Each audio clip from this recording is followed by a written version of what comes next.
గిలియన్ bar syndrome GBs ఏదైతే auto immune disorder రాష్ట్రంలో వ్యాపిస్తూ ఉంది. సుమారు 16 కేసులు కూడా రిజిస్టర్ అయ్యి ఉన్నాయి. ఆ సిమ్టమ్స్తో వచ్చిన వాళ్ళు ఆ 16 మంది జీపీఎస్ఆ కాదా అన్నది టెస్టింగ్ పంపించారు, నిర్ధారించాల్సిన అవసరం ఉంది. రాజమహేంద్రవరం పరిసర ప్రాంతాల్లో కూడా 2 రావడం, కాకినాడకి పంపించారు, టెస్టింగ్ కూడా చేయిస్తా ఉన్నారు. ప్రధానంగా ఇది చాలా అరుదైన తీవ్రమైన నాడి సంబంధించిన రుగ్మత.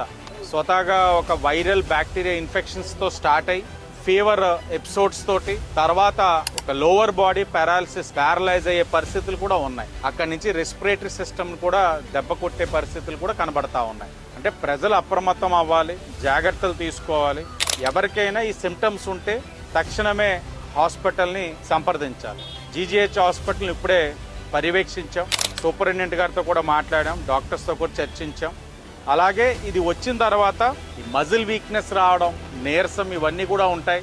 ప్రజలను కోరేది ఒకటే, ఇది నాన్ కమ్యూనికబుల్ డిసీజ్. అంటే ఒకరి దగ్గర నుంచి ఒకరిని అంటువ్యాధి కింద వెళ్ళే పరిస్థితి ఏమీ లేదు. కాబట్టి ప్రజలు జాగ్రత్తతో పాటు మీకు ఏదైనా ఈ లక్షణాలు కనబడితే నిర్లక్ష్యం చేయకుండా తక్షణమే జీజీహెచ్ హాస్పిటల్ సంప్రదించండి.